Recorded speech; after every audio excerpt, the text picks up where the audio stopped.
Pendant des instants, est-ce que tu peux parler à ton Dieu pendant des instants?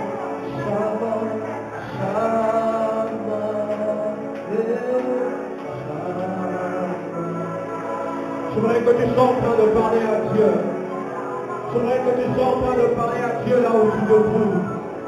Sois en train de parler au Seigneur. Dis au Seigneur, Seigneur, me voici. Dis au Seigneur, Seigneur, me voici dans ta présence. J'aimerais dire à quelqu'un ce soir, ta prière a importance. Ta prière a une grande importance. Sois en train de parler à Dieu. Sois en train de parler à Dieu. Sois en train de parler à Dieu. Ce soir, Dieu a besoin d'une personne qui le reconnaît. Ce soir, Dieu a besoin de quelqu'un qui reconnaît ta présence dans ta vie. Qui dit, Seigneur, je suis faible. Prie le Seigneur, prie le Seigneur, prie le Seigneur.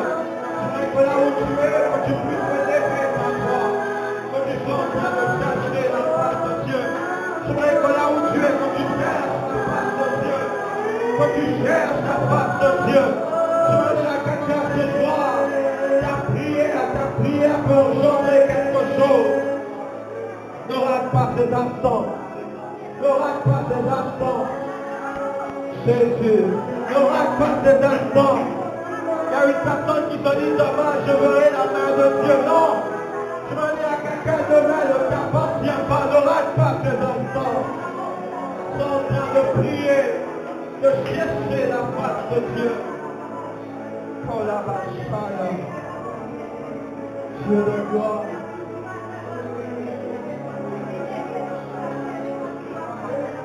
Dieu de gloire. Voici devant ta présence ce soir. Nous voici devant ta présence ce soir. Oh la vache, nous voici devant ta présence ce soir. Et la vache, nous voici devant ta présence.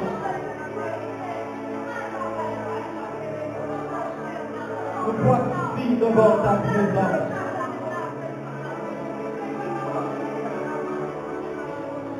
Oh la vache,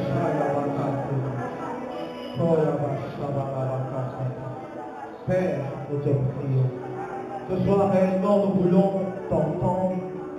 Nous voulons ta présence au milieu de nous. Nous voulons que tu te révèles encore à un cœur, à une vie. Père, au-delà de nos mots, je prie, Seigneur, que tu puisses parler à un cœur. Je ne suis qu'un vase. Une personne que tu utilises ce soir afin d'apporter ta parole. Je prie, Seigneur, que le mot de ma bouche vienne de toi. Inspire-moi, inspire, Seigneur, afin que je puisse parler, Seigneur, à ton peuple dont tu as offert de ton sang.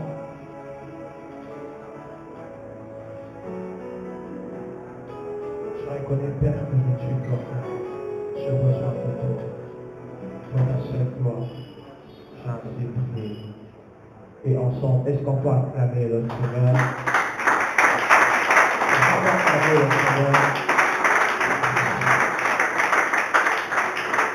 Bonsoir, bonsoir, bonsoir. Bonsoir. C'est pour moi un privilège de venir devant vous ce soir. Comme j'aime toujours le dire, je suis le plus petit de prédicateurs.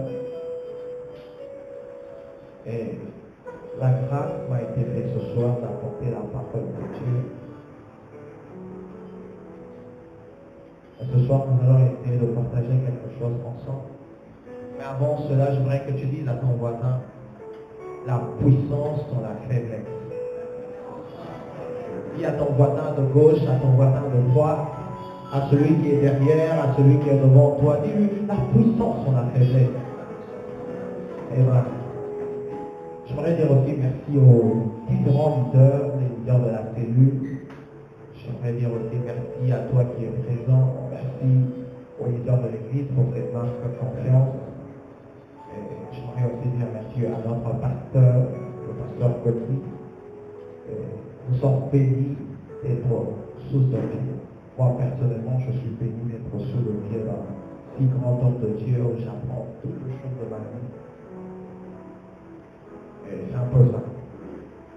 Moi, je voudrais nous inviter rapidement à ouvrir nos Bibles dans le livre de Colossiens, chapitre 1er. Colossiens, chapitre 1er, le verset 26 et le verset 27. Et une autre personne familière à lire 1 Samuel, chapitre 2, le verset 28. Colossiens, chapitre 1er. Colossiens, chapitre 1er. Est-ce qu'on peut se tenir tous debout pour lire la parole de Dieu? Merci beaucoup.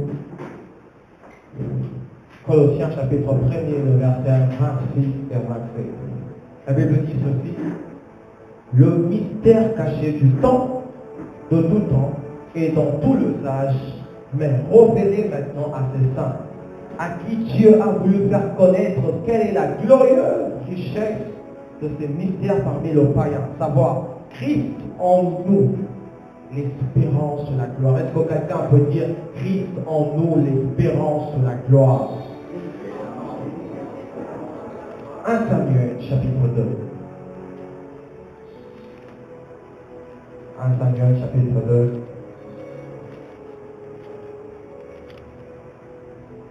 Qui est là? Qui a déjà trouvé?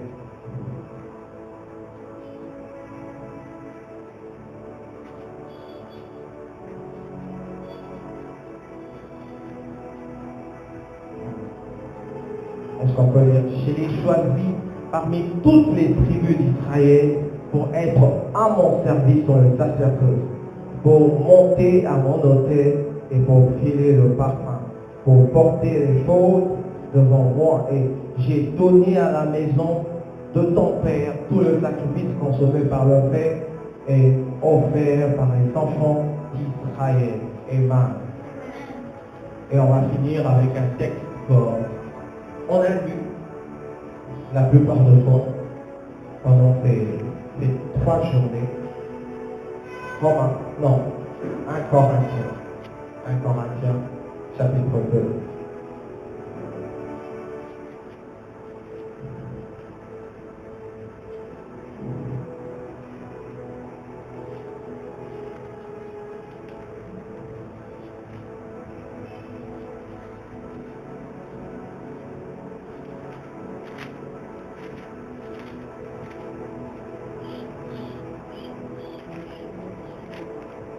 On va lire le 1 Corinthiens chapitre 1er plutôt. On va lire au nom de Jésus à partir du verset 23. Nous prêchons Christ crucifié, scandale pour le juif et folie pour le païen. Mais la puissance de Dieu et la sagesse de Dieu pour ceux qui sont appelés, tant juifs que grecs, car la folie de Dieu est plus sage que les hommes, et la faiblesse de Dieu est plus forte que les hommes. Considérez, frères, que parmi vous, qui vous êtes appelés, il n'y a ni beaucoup de sages selon la chair, ni beaucoup de puissants, ni beaucoup de nobles. Mais Dieu a choisi les choses folles du monde pour comprendre le sage. Dieu a choisi les choses faibles du monde pour comprendre les forts. Dieu a choisi les choses vives du monde et celles qu'on méprise, celles qui ne sont point, pour réduire à néant celles qui sont, afin que nulle chair ne se glorifie devant Dieu. Amen. Amen. Mon thème de ce soir, ou bien mon sous-thème de ce soir, c'est de zéro à héros. Est-ce que tu peux aider à dire à ton voisin des zéros à héros alors que tu te rassures? Des zéros à héros. Ce soir, j'ai beaucoup aimé l'introduction pendant les 2 précédents jours. Le premier jour, on nous a parlé, on nous a détaillé toute la parole de Dieu concernant les gens que Dieu a tirés dans la faiblesse. Le deuxième jour, on nous a parlé de la sélection de Dieu. Mais ce soir, Dieu a mis à cœur de nous parler de zéro à héros. De gens qui commencent de nulle part, mais qui finissent comme des zéros. La Bible dit que Dieu fait choisir de choses qui n'étaient inutiles aux yeux des hommes. Mais Dieu a choisi ces choses enfin de comprendre les sages, enfin de comprendre ceux qui sont puissants, enfin de comprendre ceux qui sont dans la gloire. Dieu a choisi de choses qui n'étaient rien du tout. Lorsqu'on regarde dans le livre de Genèse, on remarque que plusieurs personnes, en commençant par la vie de Noé, on remarque que Noé, les gens l'avaient négligé. Noé, les gens avaient dit, qu'est-ce qu'il est en train de faire? Mais dans cette faiblesse, Noé n'a pas regardé cette faiblesse, mais Noé a vu que dans cette faiblesse, Dieu peut faire ressortir quelque chose. On remarque que dans la plupart de personnes dans la Bible, Dieu les a utilisés. Non pas parce qu'ils étaient forts, non pas parce qu'ils étaient capables, non pas parce qu'ils pouvaient quelque chose, mais Dieu les a utilisés parce qu'il voulait révéler sa gloire. Je voudrais dire à quelqu'un, peut-être que tu te sens faible dans un domaine, peut-être que tu te sens incapable de quelque part, mais je voudrais te dire ce soir que c'est une qualification pour Dieu, afin que Dieu puisse t'utiliser.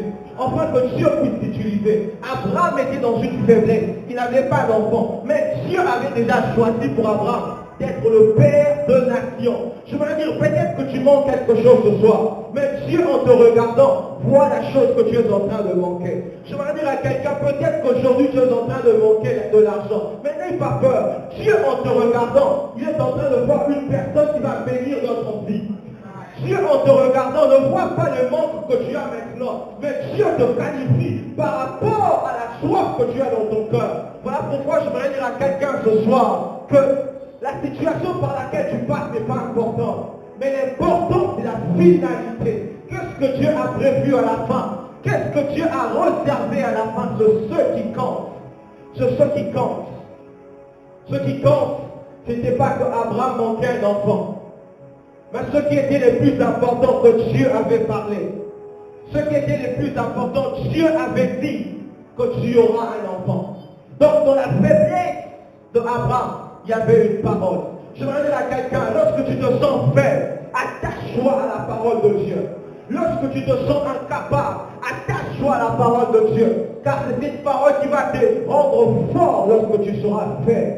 C'est cette parole qui te rendra fort. C'est cette parole qui te rendra fort. Abraham, Dieu lui demande de sortir de son pays.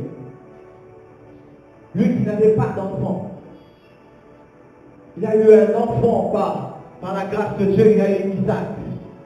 Et Isaac va donner naissance à une personne qu'on appelle Jacob et Ésaü. Le deux, déjà depuis le ventre de leur maman, ils se sont battus. La bénédiction devait revenir à quelqu'un, au plus petit. Et Jacob était dans une faiblesse. Parce qu'en Israël, celui qui devait être béni était l'aîné. Mais dans cette faiblesse, Dieu avait organisé les choses. Que malgré la faiblesse de Jacob, lui qui ne devait pas recevoir le droit de naître, parce qu'il n'était pas l'aîné, mais dans cette faiblesse, Dieu l'avait choisi. Dans cette faiblesse, Dieu avait déjà choisi Jacob.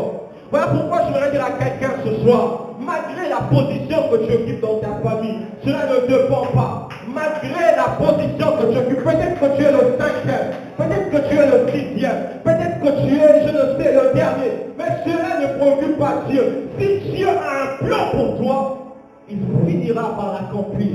Si Dieu a un plan pour ta vie, il finira par l'accomplir. Mais regardez cet homme, Jacob, dans cette faiblesse, sa mère lui dit, il faut te déguiser comme ton frère.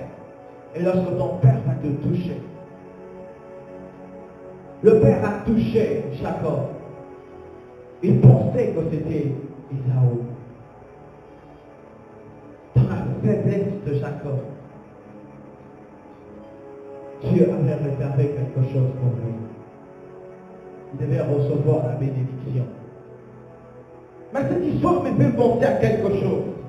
Cette histoire me fait penser à l'église que nous sommes. À l'église que nous sommes, l'église de Christ. La Bible dit que nous sommes en Christ et Christ dans le Père. Mais regardez cet homme, Jacob, ce qu'il fait. Il se couvre d'un animal et se présente devant son Père. Donc en réalité, Jacob cachait son identité, mais voulait révéler l'identité de quelqu'un d'autre. C'est de la même façon, nous en tant qu'Église, Nous ne bénéficions pas de bénédiction, pas à cause de nous, mais à cause de Jésus. Jésus dans lequel nous nous trouvons. Voilà pourquoi Jésus pouvait dire que nous sommes en lui et lui est dans le Père. Et j'aime une chose, et Chrétien est en train de dire ceci, que nous sommes bénis de toute bénédiction céleste, mais pas en papa, mais pas dans notre frère. Mais la Bible dit que nous sommes bénis de toute bénédiction céleste en Christ. Voilà pourquoi je voudrais dire à quelqu'un, cela ne dépend pas de ta position, mais cela dépend de quelqu'un, cela dépend de Christ. Si tu es en Christ, alors cette bénédiction s'attache à toi. Si tu as Christ, alors cette bénédiction s'attache à toi. Le problème, ce n'est pas quel genre d'études tu as fait. Non, le problème, ce n'est pas quel genre d'études. Le problème, c'est en qui tu te trouves réellement. Le problème, c'est en qui tu es en train de te cacher. Si tu es en Christ, alors la Bible dit que nous sommes bénis de toute bénédiction. Non, lorsqu'on parle de toute bénédiction, ça veut dire que les finances sont à l'intérieur. Lorsqu'on parle de toute bénédiction, ça veut dire que la santé est à l'intérieur. Lorsqu'on parle de toute bénédiction, ça veut dire que toutes les choses que tu es en train de rechercher sont à l'intérieur. Est-ce que quelqu'un comprend que ta bénédiction est une dimension? Je ne sais comment dire cela. Parce que la bénédiction de Dieu, je ne sais comment la quantifier, si ça se dit. Tu es béni, non pas à cause de ton Père, mais Dieu a choisi les choses faibles, afin de confondre les forts. J'aime ce verset qui dit du figuier, il a tiré ses corps, afin de le faire asseoir avec le grand. Le problème, ce n'est pas qui tu es maintenant. Peut-être qu'aujourd'hui tu es petit, mais j'aime ce que le Christ dit, que le plus petit de tous, en réalité, n'est pas le plus petit, mais c'est celui-là le plus grand. Je me dis à quelqu'un que le problème, ce n'est pas l'ordre par lequel les gens sont en train de te classer. Les hommes en te classant peuvent dire que toi, tu es le dernier. Les hommes en te classant, ils peuvent dire que toi, on va te reléguer au second plan. Mais le problème, ce n'est pas ça. Le problème, c'est que dans la loi de Dieu, le dernier sera le premier. Le plus faible sera le plus grand. Wow. Je me demande quel calcul Dieu est en train de faire. Quel calcul Dieu est en train de faire. Quel calcul Dieu est en train de faire. Jésus. En réalité, la faiblesse, c'est une piste pour Dieu. C'est une piste pour Dieu. L'apôtre Paul se retrouvait dans une faiblesse. Il pensait que Dieu allait ôter cette faiblesse. Mais Dieu lui dit, ma grâce te suffit. En réalité, dans la faiblesse par laquelle tu passes, ce qui te suffit, c'est la grâce de Dieu. Ce que tu as besoin, c'est la grâce de Dieu. Dans cette faiblesse par laquelle tu es en train de passer, ce que tu recherches, c'est la grâce de Dieu. C'est la grâce de Dieu. C'est la grâce de Dieu. Cet homme Méphibosheth, il n'avait pas de vie. Mais la grâce de Dieu l'a fait entrer là où il ne pouvait pas entrer. Je voudrais dire à quelqu'un, la grâce de Dieu te donnera les pieds, enfin d'entrer dans les palais royaux. La grâce de Dieu te donnera ce que tu manques, afin que tu puisses accéder au lieu où tu ne pouvais pas accéder. Cet homme n'avait pas de pied, mais la grâce lui a donné de pied. Oh, ce soir, je suis en train de parler d'une grâce suprême. Ce soir, je suis en train de parler de la suprématie de la grâce de Dieu. Lorsque la suprématie de la grâce de Dieu te localise, ce que tu manques, tu commences à l'avoir. Ce que tu n'avais pas, tu commences à l'avoir. La suprématie de la grâce de Dieu, c'est cette grâce-là qui vient s'imposer en toi. Donc, cette grâce-là vient sur toi. Vient te donner un poids. La suprématie de la grâce de Dieu, c'est lorsque la grâce de Dieu vient sur une personne. Mais cela, ce n'est pas à cause des hommes, mais c'est à cause d'un être suprême. Voilà pourquoi je voudrais te dire que Dieu ce soir s'est décidé de te faire une grâce. Mais cette grâce-là n'est pas la grâce des hommes, mais cette grâce-là vient de Dieu. Voilà pourquoi je suis venu annoncer à quelqu'un ce soir que la suprématie de la grâce de Dieu s'attache maintenant à ta vie. Cette suprématie de la grâce de Dieu s'attache à ta vie. Cela s'attache à ta vie. Cela s'attache à ta vie. Oh, Saoul, alors qu'il était à la recherche de troupeaux de son père. Regardez comment la suprématie de la grâce opère dans la vie de quelqu'un. Il était en train de rechercher les brebis de son père vif. Mais dans sa recherche, Dieu, dans sa suprématie, avait déjà planifié quelque chose pour lui. Dans sa recherche, Dieu déjà avait arrangé les choses pour lui. Je voudrais dire à quelqu'un, peut-être qu'aujourd'hui, tu te retrouves quelque part, tu négliges, mais en réalité, Dieu est en train de préparer un terrain pour toi. En réalité, Dieu est en train d'arranger la table pour toi. En réalité, Dieu est en train de faire quelque chose, afin que lorsque le moment sera venu, tu puisses te présenter devant le roi. Que tu puisses être le roi d'Israël. Oh mon Dieu, la suprématie de la grâce de Dieu. C'est cette grâce qui a fait de nous-mêmes des chrétiens. Vous savez, alors que nous n'étions pas acceptables aux yeux de Dieu, mais à cause de la grâce suprême de Dieu, Dieu nous a accueillis. Dieu nous a acceptés. C'est simplement une grâce suprême. Alors pourquoi je voudrais que tu dises un peu à ton voisin, dis à ton voisin, voisin, la grâce suprême de Dieu est sur toi. Dis-lui, la suprématie de la grâce de Dieu est sur toi. Une grâce suprême. Avançons encore dans les Écritures. Dans Jean chapitre 5, on parle d'une personne à la piscine de Bethesda. Cet homme n'avait aucun nom pour lui jeter. La Bible dit qu'il a passé combien d'années? 38. À la 30e année, Jésus vient. Donc, lorsque cet homme-là était encore là, Jésus n'était même pas encore né. Vous imaginez? Jésus n'était même pas encore né, donc Jésus était encore au ciel. Jésus est venu, Jésus a grandi. Lui était encore là. Mais un jour, cet homme qu'on appelle la grâce est venu. Il est venu à la piscine de Bethesda. Il a rencontré un homme qui avait même plus que son âge. Mais cet homme n'a pas regardé à son âge. Il a regardé à la grâce qui lui portait. Et il a communiqué cette grâce à cette personne. Voilà pourquoi je voudrais dire à quelqu'un, peut-être qu'aujourd'hui tu manques quelqu'un pour te jeter dans l'eau. Peut-être que lorsque l'ange pousse sur l'eau, tu manques quelqu'un pour te jeter. Mais j'ai une bonne nouvelle pour toi.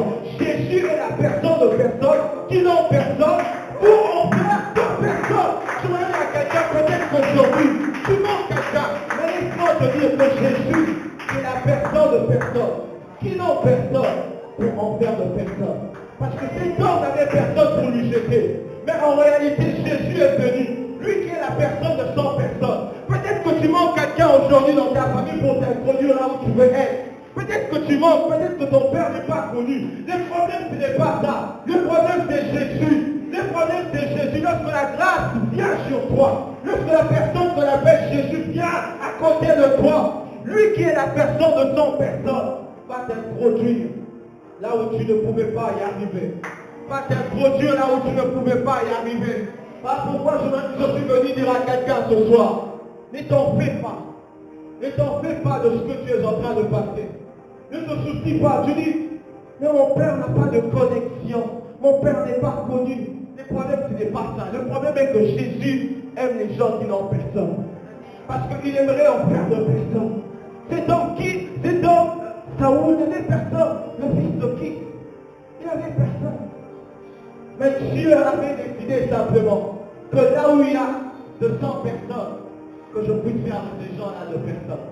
David, rejeté dans sa famille, lorsqu'on vient chercher, lorsque Samuel veut chercher quelqu'un pour lui oindre, dans la famille d'Israël, David n'était même pas là. Il était avec le troupeau de son père. Il n'était même pas là.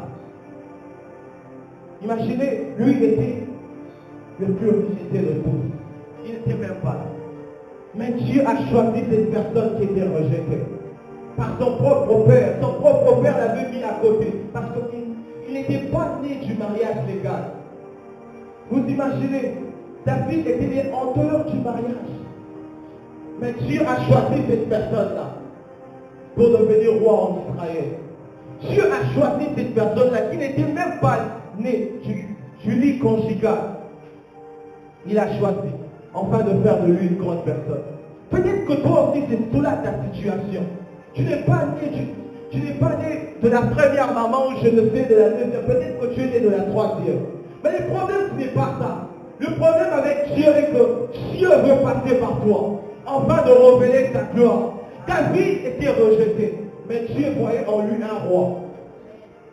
Dieu voyait en lui un roi. Dieu voyait en lui une personne qui pouvait diriger plusieurs. Dieu voyait en lui quelqu'un qui pouvait diriger plusieurs. Et une chose encore avec David. Lui qui devait rester avec le troupeau de son père. Il devait rester avec le troupeau de son père. Personne ne le voyait dans le secret. Mais dans le secret, il avait déjà battu l'ours. Il avait déjà tué le lion. Dans le secret, dans sa faiblesse, Dieu lui avait déjà fait passer par un combat. Dans sa faiblesse, Dieu l'avait déjà autorisé à tuer un lion et un ours. Vous imaginez? Donc, même dans la faiblesse, Dieu viendra pour commencer à te former dans cette faiblesse. Dans cette faiblesse, Dieu viendra pour te former, pour te donner ce qu'il faut, afin que lorsque tu seras devant Goliath, que tu ne puisses pas avoir peur de Goliath. Le problème avec nous, c'est quoi? Lorsque un Goliath surgit devant nous, nous agissons comme le frère de David. Nous pensons que Goliath est le plus grand. Mais David, en voyant Goliath, il regarde Goliath. Tout ce que tout le monde ne pouvait pas voir, David a vu ça. Il dit, un serpent. Donc David, lui déjà, dans le secret, passait du temps dans la présence de Dieu. Il passait du temps dans la présence de Dieu. Il sait que si Christ est en moi, c'est l'espérance de la gloire. Je n'aurai pas peur de rien. Le problème est que lorsque Goliath se présente devant toi, dans ta faiblesse, ne compte pas sur ta force. J'aime ce que David a fait. Il n'a pas compté sur ta force. Lorsque Goliath est en train de venir rapidement, la Bible dit que David est allé au torrent. Il est allé chercher des pierres. En réalité, quelle est cette stratégie de bataille? Non, ses frères avaient une autre stratégie. Le roi avait une autre stratégie. D'abord, le roi lui dit, viens petit, je te donne mon armure. Je te donne vraiment ce que moi j'ai. Mais il dit non, le problème ce n'est pas ce que tu peux avoir sur toi. Mais le problème, c'est de savoir compter sur Dieu. David a couru dans le torrent. Il a cherché de pierre. Le torrent qui représente la présence de Dieu. Donc David devait se ressourcer dans la présence de Dieu.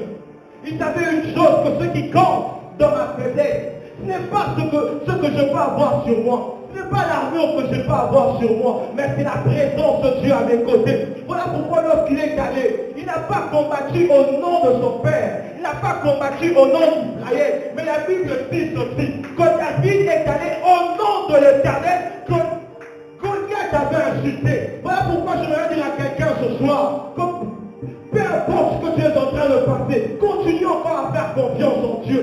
Continue encore à avoir cette confiance en Dieu. Parce que c'est cette confiance en Dieu qui te permettra de vaincre Goliath. C'est cette confiance en Dieu qui te permettra de vaincre Goliath. La confiance en Dieu te permettra de vaincre Goliath. Dans Jean chapitre 9. Ce soir, je suis en train de nous parler de différentes personnes.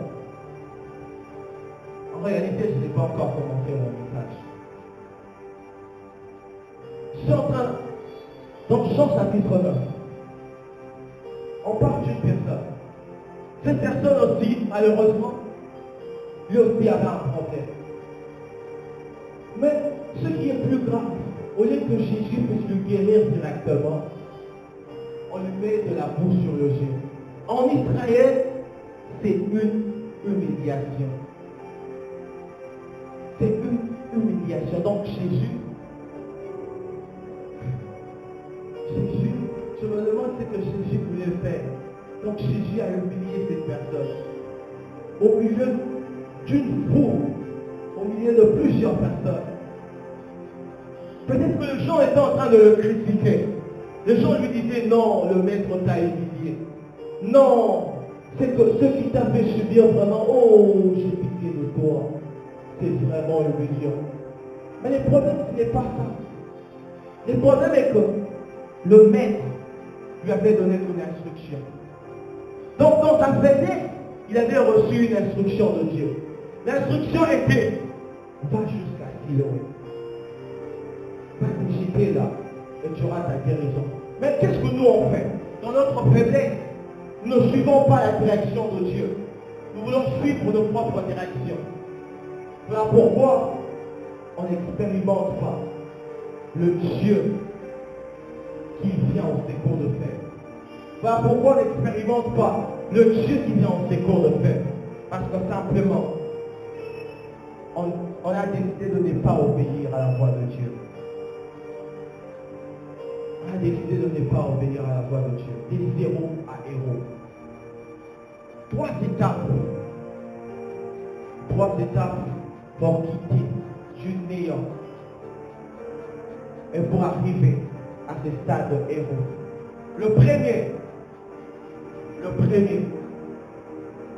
La première étape, c'est le brisement. Je vais d'abord commencer par te briser. C'est donc Jacob, il a reçu la bénédiction de son père. Il a reçu la bénédiction de son père. Il s'en va. Mais dans Genèse chapitre 31, la Bible dit qu'il est arrivé à un endroit appelé Péniel. Là, il a rencontré l'ange de Dieu. Mais vous imaginez cette personne qui a été bénie. Il faut encore que l'ange puisse lui bénir encore. Je me demande, mais tu as déjà reçu la bénédiction de Dieu. Mais Jacob savait une chose, pour devenir héros, Dieu devait lui faire passer par ce chemin. Dieu lui a brisé. La Bible dit que Jacob a quitté ce lieu. Il marchait en voiture. Je voudrais dire à quelqu'un, le temps où tu es en train de passer, peut-être que Dieu est dans un moment de faiblesse, mais Dieu utilise ces moments pour te briser, pour te préparer pour la gloire à venir. Vous savez pourquoi Dieu utilise ce moment pour nous briser? C'est enfin que lorsque nous serons dans la gloire, que nous ne puissions pas frapper notre poitrine. Enfin que lorsque nous serons dans la gloire, que nous puissions rendre toute la gloire à Dieu. Que nous puissions dire si j'ai ceci, c'est à cause de Dieu. Vous allez remarquer que même pour qu'il puisse avoir, ça devait être de moments difficiles. Pénina était en train de la mortifier. Pénina était en train de la tourmenter tout le jour. Mais c'était un moment de brisement. C'était un moment de brisement. Même l'apôtre Paul, Dieu lui-même a parlé à l'apôtre Paul sur le chemin. Mais il commence d'abord par le briser. Il commence d'abord par le briser. Même Abraham, avant qu'il puisse avoir son fils, Isaac, Dieu lui a d'abord brisé. Je voudrais dire à quelqu'un, si tu veux être un héros, Dieu va d'abord commencer par te briser. Dieu va d'abord commencer par enlever le moi qui est en toi. J'aime ce que Dieu a fait avec Moïse. C'est dans Moïse, Dieu a commencé d'abord par travailler dessus. J'aime la révélation que Moïse reçoit. Il reçoit la révélation d'un buisson qui est en train de brûler et qui ne s'est consumé pas. En réalité, Dieu te fera passer par le feu. Mais ce n'est pas pour te briser. Ce n'est pas pour te briser. J'aime une chose. Pour que l'or puisse devenir pur, l'or a besoin de passer par le feu. Donc si l'or ne passe pas par le feu, impossible que l'or puisse donner l'éclat que nous voyons sur l'or. Donc l'or doit passer au préalable par le feu, afin que l'or puisse être brillant. J'aimerais dire à quelqu'un, Dieu va d'abord commencer par te briser, avant de t'amener à cette gloire que Dieu est en train d'espérer. La deuxième des choses qu'il m'a dit, deuxième étape, Dieu va s'assurer de ta formation. Il va commencer par te former. Il va commencer par te former. important. Dieu va s'assurer que tu es formé avant qu'il ne puisse te lancer. Il va s'assurer que tu es passé par une formation. Ta fille, peut-être que les autres enfants pouvaient s'amuser avec leurs camarades, mais lui devait rester derrière le troupeau de son père. Une formation de Dieu. Une formation de Dieu. Une formation de Dieu. Une formation de Dieu. Je suis venu dire à quelqu'un ce soir, Dieu est en train de te former. Peut-être que tu te poses une question, tu dis, Seigneur, pourquoi seulement moi? Seigneur, pourquoi toutes ces choses m'arrivent? En réalité, Dieu est en train de former. Dieu est en train de former. Dieu est en train de former. J'aime une chose, que dans la maison du potier, c'est sûr qu'il y a de marteaux qui sont en train de pleurer. C'est sûr que l'argile est en train d'être forçonnée. Mais une chose, l'argile n'a jamais dit au potier, potier, s'il te plaît, arrête ce que tu es en train de faire. Mais l'argile te laisse malayer. L'argile te laisse façonner par le potier. Je voudrais dire à quelqu'un, laisse-toi façonner par le Seigneur. Laisse-toi façonner par le Seigneur. Il sait la forme qu'il est en train de te donner. Il sait la forme à laquelle il est en train de réserver pour toi. Plusieurs fois nous aimons dire au Seigneur, Seigneur, je voudrais être comme ça. Mais est-ce que tu as déjà pris le temps de dire au Seigneur, Seigneur, fais-moi la façon dont toi tu désires me faire. Rends-moi de cette façon dont toi tu désires. Rends-moi de cette façon dont toi tu le désires. La troisième chose qu'il m'a dit, il faut un revêtement du Saint-Esprit. Gédéon, Dieu lui dit, vaillant héros. Dieu lui dit, vaillant héros. Mais Dieu ne lui laisse pas partir comme ça. Il lui investit de quelque chose. Samson, demain, Dieu lui avait choisi. Il a déposé de son esprit. Marie, il a reçu les revêtements de Dieu. Il a reçu le revêtement de Dieu. Le problème est que dans notre faiblesse, nous nous demandons comment cela se fera-t-il que je puisse délivrer tout un peuple. Le problème est que nous nous demandons comme des Gédéons, qu'est-ce que je ferai? Je suis né de la plus petite famille. Je ne suis même pas connu dans mon collège. Je ne suis même pas le plus intelligent de toutes les élèves. Je ne suis même pas le plus sage de ma famille. Mais une chose, lorsque la conversion de Dieu vient sur toi, cela te donne même accès à des choses que tu n'étais pas capable de faire. Vous allez remarquer une chose, que le disciple, avant Actes chapitre 2, ne pouvait rien faire. Ils étaient incapables. Mais la Bible dit ceci, lorsque l'Esprit est venu dans Actes chapitre 2, dans Actes chapitre 2 seulement, ils ont commencé à être. Je voudrais dire à quelqu'un, tu as besoin de la conversion du Saint-Esprit. Tu as besoin du revêtement du Saint-Esprit.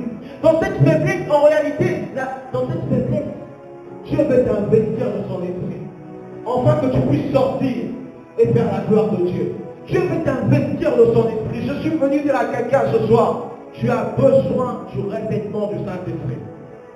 Tu as besoin de revêtement du Saint-Esprit. La Bible dit ceci, dans le dernier jour, je répandrai de mon esprit sur toute chair.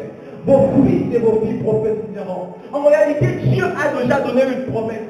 Mais il est en train de chercher des hommes frères sur qui la promesse peut venir et s'accomplir. Car Dieu n'a pas besoin de gens forts. La Bible dit qu'il utilise les choses fortes du monde pour qu'enfant le sache. Dans Actes chapitre 2, ceux qui étaient dans Actes chapitre 2, c'était de pécheurs, d'autres des publicains. Il n'y avait pas un président de la République. Mais Dieu avait choisi ces gens-là pour révéler sa gloire. Dieu avait choisi ces gens-là pour révéler sa gloire. Tu as besoin du revêtement du Saint-Esprit. Tu veux dire à quelqu'un pour que tu puisses accomplir de grandes choses, tu as besoin du revêtement. Tu as besoin du revêtement. Marie était dans la faiblesse. Elle ne savait pas comment ces choses allaient arriver. Mais c'est ce que l'on dit à Marie. Le Saint-Esprit viendra sur toi. Le Saint-Esprit viendra sur toi. La Bible dit ceci, que nous tous nous savons, lorsque nous lisons la Bible, que la force de Samson, c'était l'Esprit de Dieu qui était sur lui. Mais vous avez remarqué une chose, Samson, lorsqu'il a péché, qu'est-ce qui lui est arrivé? Il n'avait plus de force. Donc en réalité, ce qui faisait sa force, ce n'était pas les biceps. Non, ce qui faisait sa force, c'était le Saint-Esprit. Ce qui faisait la force de Samson, c'était l'Esprit de Dieu sur lui.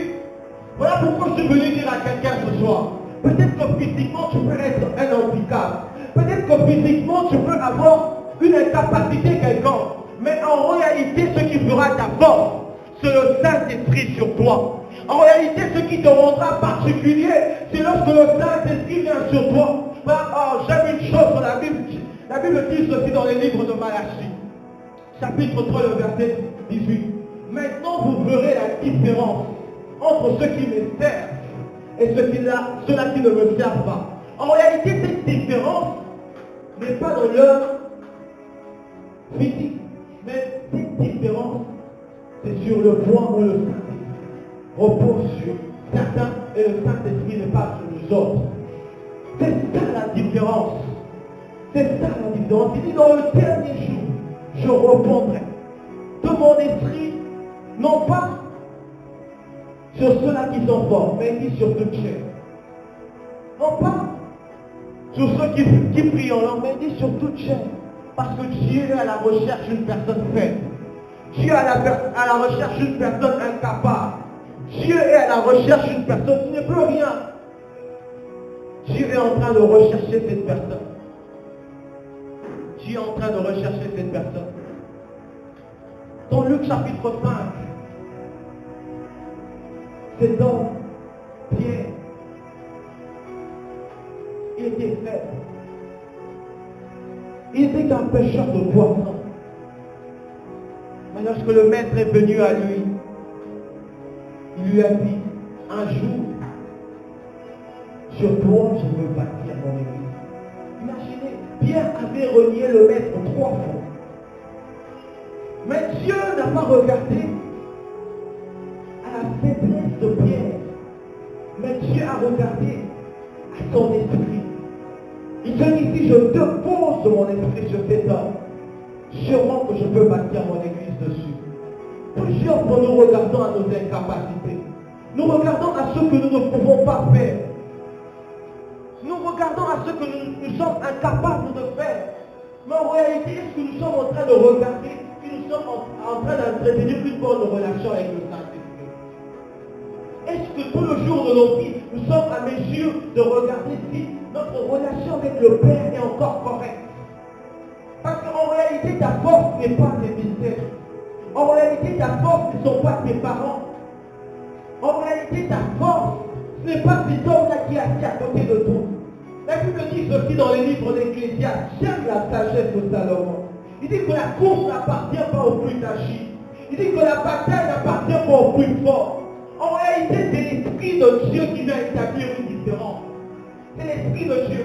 Vous avez remarqué que lorsque David est allé combattre, il n'est pas allé combattre au nom, je ne sais, de Isaïe ou de Saoul. Mais David est allé combattre au nom d'une personne. Au nom de l'Éternel. Au nom de l'Éternel. Le problème, c'est notre relation avec Dieu. Le problème, c'est la relation avec Dieu. Le problème, c'est la relation avec Dieu. Est-ce que ta relation avec Dieu est encore intacte? Ta relation avec Dieu est encore correcte? Parce que ta force, ce n'est pas un homme, mais ta force, c'est une personne. Jésus. Ta force, c'est le Saint-Esprit. Ta force, c'est le Saint-Esprit. Ce soir, je suis venu dire à quelqu'un, si tu comptais sur le char, je suis désolé. Si tu comptais, je ne sais sur quoi, je suis désolé. Car la force, la vraie force, c'est le Saint-Esprit. La Bible dit ceci, je suis en train de dire à ses disciples, ne vous éloignez pas de Jérusalem, car j'ai prévu quelque chose de glorieux pour vous. Il dit, ne vous éloignez pas de Jérusalem jusqu'à ce que le Saint-Esprit va venir sur vous. Jusqu'à ce que la promesse que je vous ai promis puisse venir sur vous. Et une chose, le Saint-Esprit n'habitera pas dans un cœur rempli de péché. Le Saint-Esprit a besoin d'une place pure. Le Saint-Esprit a besoin d'un sanctuaire correct. Voilà pourquoi je voudrais dire à quelqu'un que ton corps est le temple du Saint-Esprit. Qu'est-ce que tu fais de ton corps? Qu'est-ce que tu fais de ta vie? Je te dis, je ne suis personne. Mais le Saint-Esprit veut habiter en toi, mais il retrouve de la saleté dans ton cœur. Ce soir, je voudrais que tu puisses revenir à Dieu, que tu dises à Dieu, Seigneur, sûrement je voudrais que ton esprit vive en moi. Mais je reconnais qu'il y a quelque chose qui empêche le Saint-Esprit d'entrer en moi.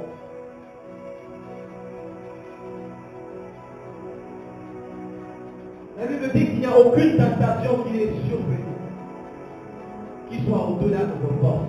En réalité, la force, lorsque une tentation vient dans ta vie, si tu n'as pas le Saint-Esprit, tu ne peux pas la surmonter. La tentation peut être de ton niveau. La tentation peut être de ton level. Mais si le Saint-Esprit n'est pas en toi, impossible de la surmonter. Voilà pourquoi le Christ dit à ses disciples, veillez et priez. Gardez une bonne connexion avec le Saint-Esprit. Gardez une intimité avec le Saint-Esprit. Ce soir, je suis venu dire à quelqu'un, dans cette tentation dont tu es en train de faire face, le problème est que tu n'arrives pas à surmonter cela parce que ta relation avec Dieu n'est pas correcte.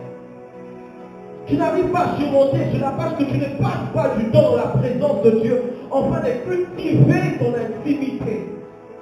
Tu n'arrives pas à surmonter cela parce que tu es loin de Dieu. Tu es loin de Dieu. Tu es loin de Dieu.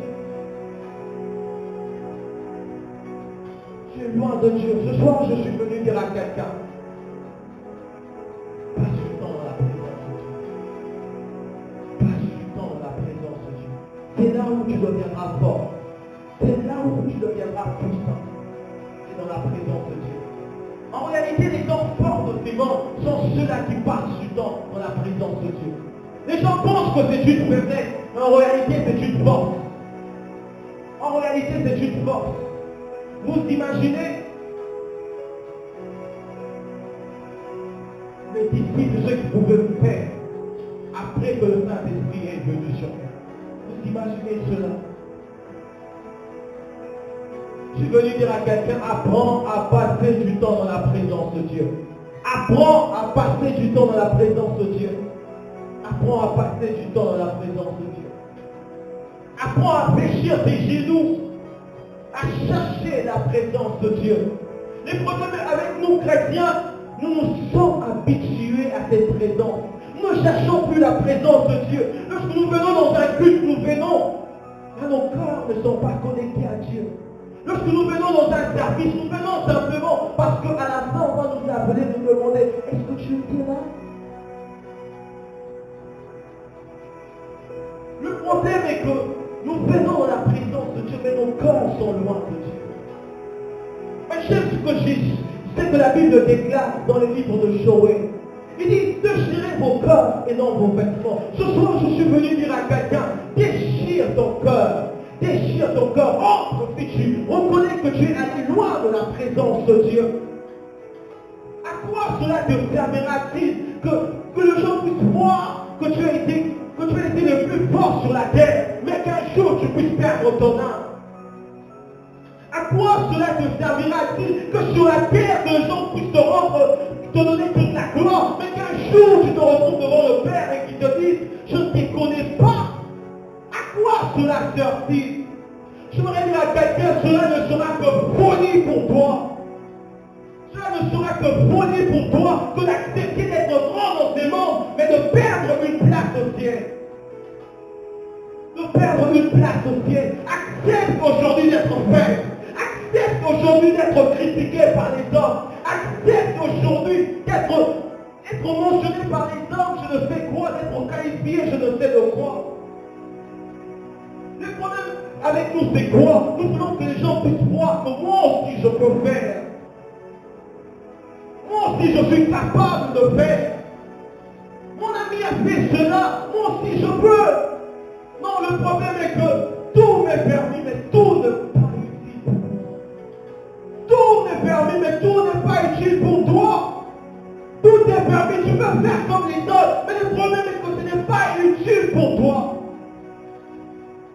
N'accepte pas d'être grand dans ces mondes et de perdre ton âme. N'accepte pas. Je suis venu dire à quelqu'un, n'accepte pas cela. Quel jour, lorsque tu te retrouveras devant le Père, il te dit, je ne t'ai point connu. Il te dit, ma soeur, je ne t'ai point connu. Tu diras, Seigneur, j'étais à l'église, j'ai même chanté pour toi. Seigneur, j'étais à l'église, j'ai même effort au protocole, mais Dieu te dira, je ne t'ai point connu. Je ne t'ai point connu. Le problème est que tu as été fort devant les hommes, mais devant Dieu, Dieu te regardait et disait, où est mon fils? À quoi cela sert-il de gagner tout sur la terre, mais qu'un jour de se retrouver en enfer? À quoi cela sert-il? Aujourd'hui, peut-être que tout le monde désire aller dans une boîte de nuit. Peut-être que tout le monde décide de faire ce que tous les jeunes peuvent faire. Peut-être qu'on te qualifie de humain, accepte. Peut-être qu'on te qualifie, je ne sais de quoi, accepte pour la gloire de Dieu.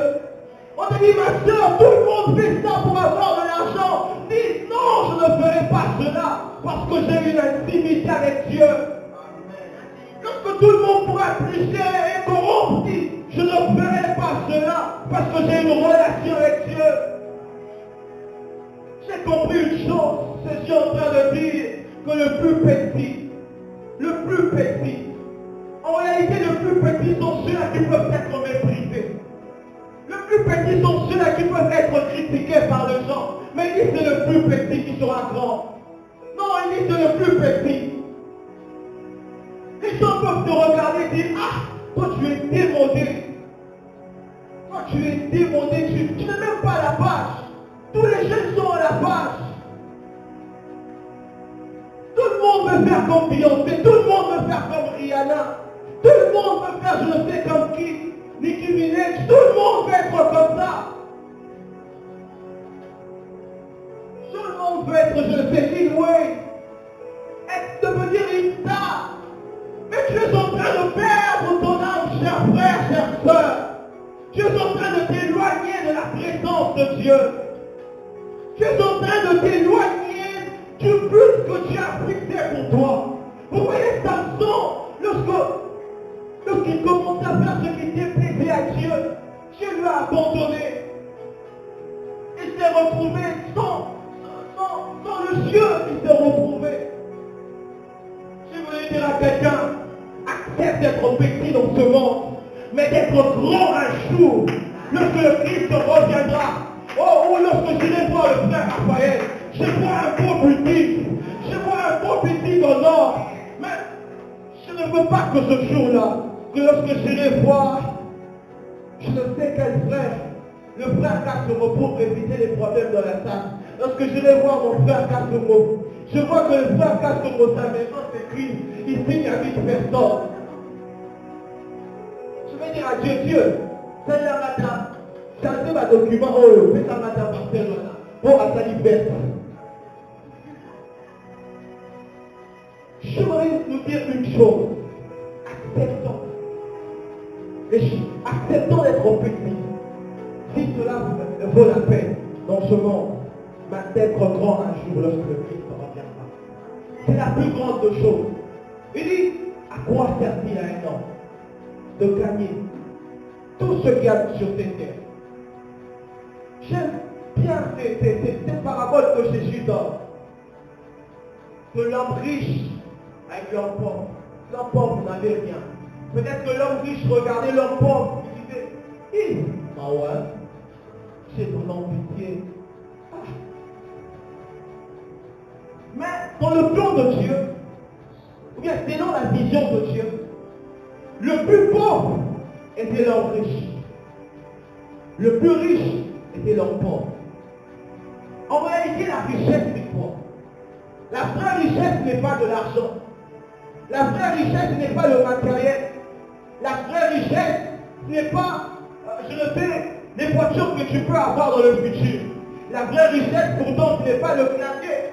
La vraie richesse pour, je ne sais, pour ma part Raphaël, ce n'est pas des millions qui va toucher dans le futur. Mais la vraie richesse, c'est avoir Christ. Je suis venu dire à quelqu'un, la vraie richesse de Christ. La vraie richesse n'est pas ce que les hommes peuvent te présenter. Car en réalité, la monnaie qui va te permettre d'entrer au ciel, ce n'est pas la monnaie que tu auras sur cette terre. Ce ne sont pas les choses que tu auras sur cette terre. Mais la Bible dit aussi, de la même façon que nous sommes entrés sur la terre, nous allons y ressortir. Mais nous allons prendre une chose qui va nous faire entrer au ciel. Une chose, c'est parce que le Christ vit en toi et que l'Esprit de Dieu est sur toi. N'accepte pas, mon frère, d'hypothéquer ton avenir. N'accepte pas, ma soeur, à cause simplement de quelques billets d'argent, de vendre ton corps. N'accepte pas. N'accepte pas.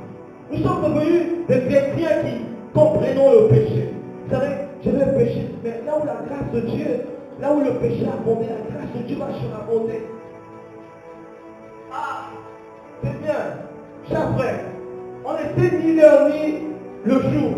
Peut-être que Dieu va te surprendre toi le jour où tu vas essayer. Oh, vous savez, j'ai toujours dit à un ami, toi le jour où tu vas essayer de faire quelque chose de mal, toi tu as beaucoup de probabilité d'attraper les coups à toi.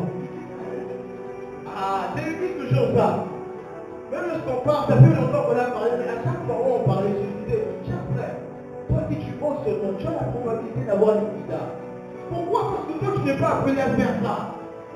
Si vous voulez dire à quelqu'un, toi tu n'es pas appelé à faire comme tous les autres. Peut-être que les autres peuvent prendre de la chicha. C'est ça. Les autres peuvent prendre de la cocaïne. Mais toi tu n'es pas censé faire ça.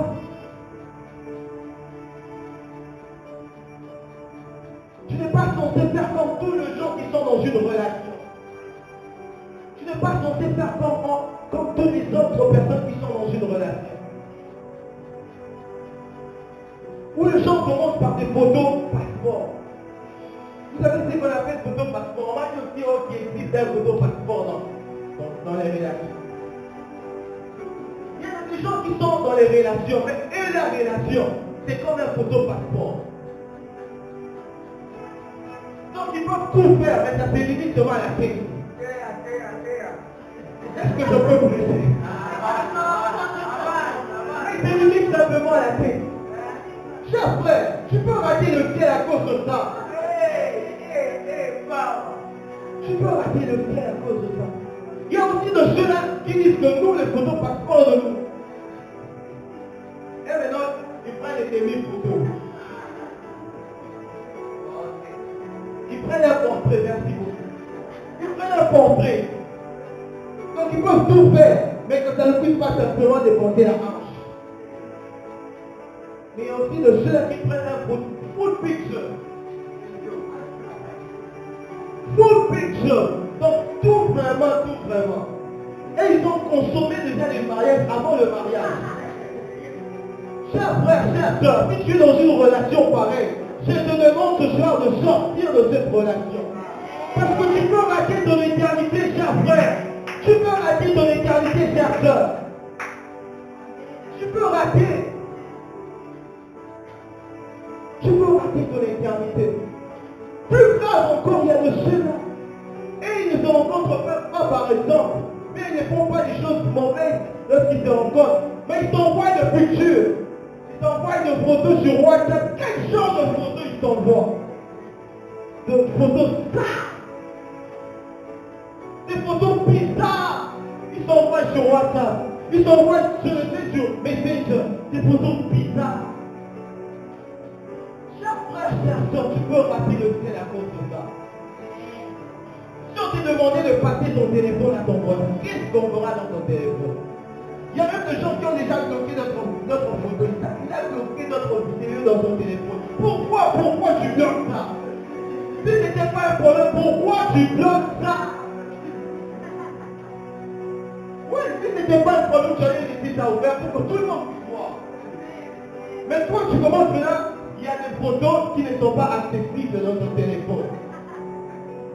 Chers frères, ils sont de bêtises. Ils sont de bêtises. N'accepte pas de rater le ciel à cause de ça. N'accepte pas. N'accepte pas. Peut-être que tout le monde peut te dire, ma soeur, tu es belle, tu sais, toutes les soeurs font ça. Toi aussi, tu peux faire la même chose. Moi, j'aimerais te dire, c'est temps de bêtises. N'accepte pas d'hypothéquer quelque chose sur toi pour simplement un plaisir de quelques minutes. Mais tu resteras avec tes remords pour toute ta vie. Tu resteras avec tes soucis pour toute ta vie. Donc tu acceptes quelque chose pour quelques minutes, mais tu vas t'écouter pour le reste de ta vie. Allez demander aux gens qui sont devenus de mère avant le mariage. Comment est-ce qu'ils souffrent? Comment est-ce qu'ils souffrent? Allez demander.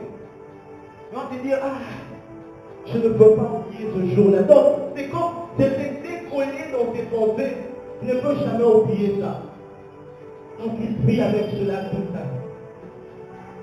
Il vit avec cela toute sa vie. J'aimerais dire à quelqu'un l'hypothèque rien.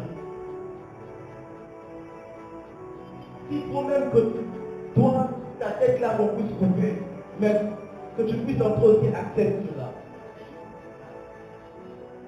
Il faudra même que tu puisses te séparer de certains amis, accepte. Mais l'important est que tu puisses être au ciel. L'important est que tu puisses être au ciel. Que ce jour-là, que tu ne puisses pas rater. La Bible dit ceci, j'aimerais finir par cela. Qu'au son de la trompette, nous tous nous serons enlevés. Lorsque je parle de nous tous, je ne suis pas en train de parler de tout le monde. Moi, je suis en train de parler de ceux-là qui seront en bonne relation avec Dieu. Ils seront enlevés d'un clin d'œil et nous serons dans la gloire. Dans cette gloire-là, nous serons en train de festoyer. Chers frères, ne commence pas la fête sur la terre. La meilleure fête va commencer un jour où le Christ reviendra. Où nous serons dans la gloire, nous serons en train de chanter Hosanna, nous serons en train de chanter gloire soit rendue au Père. Mais lorsque je vais regarder, j'aimerais te voir toi. J'aimerais te voir ma soeur. J'aimerais te voir mon frère. Ce message, je ne suis pas venu te prêcher ce message pour te condamner. Sorry. Je suis venu pour te prêcher ce chose. Enfin que dans ce jour-là, que tu puisses être grand dans le royaume des cieux. Que tu puisses être grand dans le royaume des cieux. Que tu puisses être grand dans le royaume des cieux. Ne manque pas l'éternité avec Dieu. Sinon tu seras la plus folle de personnes qui ait existé sur la terre. Qui n'a pas accepté de saisir la grâce que Dieu lui avait donnée et a manqué le ciel. Est-ce qu'on peut incliner nos têtes et prier le Seigneur? J'aimerais que tu sois en train de prier Dieu. Si tu reconnais que tu es tombé quelque part, sois en train d'arranger avec le Seigneur. Vous savez que Dieu n'est pas un rancunier. Dieu n'est pas cette personne rancunière qui, lorsque nous faisons quelque chose de mal, nous punit à cause de la chose, nous dit que nous allons manquer le ciel à cause de la chose. Mais il dit ceci, il ne rejette pas celui qui revient à lui. N'accepte pas d'être grand sur la terre, mais de perdre ton éternité.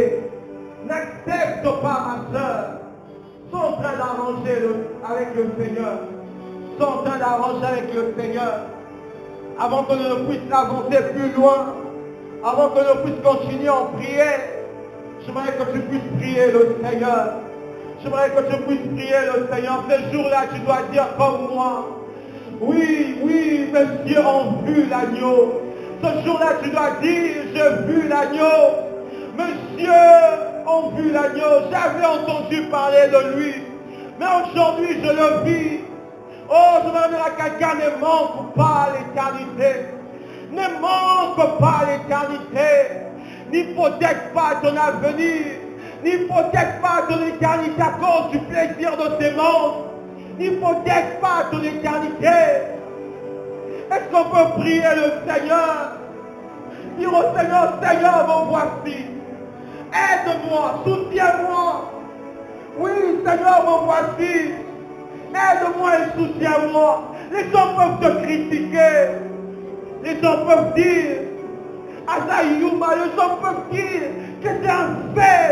Les gens peuvent dire que c'est un démodé. Mais accepte d'être démodé pour la gloire de Dieu. Shayabaka Sata. Je suis en train de prier le Seigneur. Je suis en train de prier le Dieu Tout-Puissant. Je suis en train de prier. Dis au Seigneur, Seigneur, je n'aimerais pas qu'après avoir été grand sur la terre, que je puisse perdre le ciel. Non, je n'aimerais pas après avoir été une grande personne sur la terre.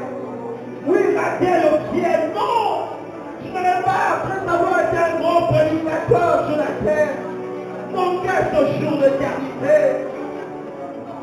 Frères, sœurs, le plus grand jour qui a existé sur la terre, ça sera le noces de l'agneau, où nous serons en train de festoyer. Prie le Seigneur. Prie le Seigneur. J'aimerais entendre une voix qui crie à Dieu. J'aimerais entendre une voix qui crie à Dieu.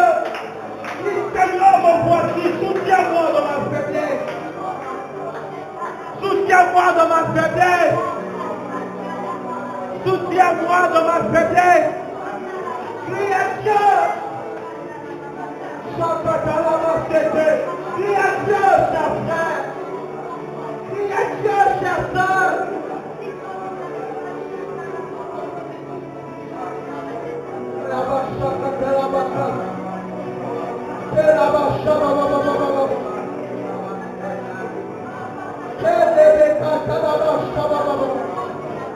Oh Dieu, tu nous as dit de zéro héros, mais tu nous dis une chose. Il ne faut pas craquer la plus grande chose. Le noces de l'agneau. Le noces de l'agneau. Où ce jour-là nous serons relevés. Nous serons dans la gloire avec le Père. Où nous serons dans la gloire avec le Père. Où nous serons en train de nous réjouir.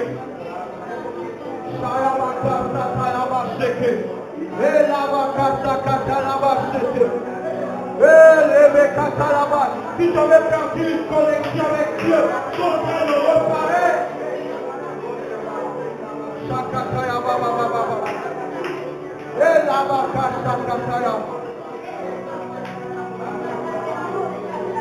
Prie le Seigneur, prie le Seigneur, prie le Seigneur.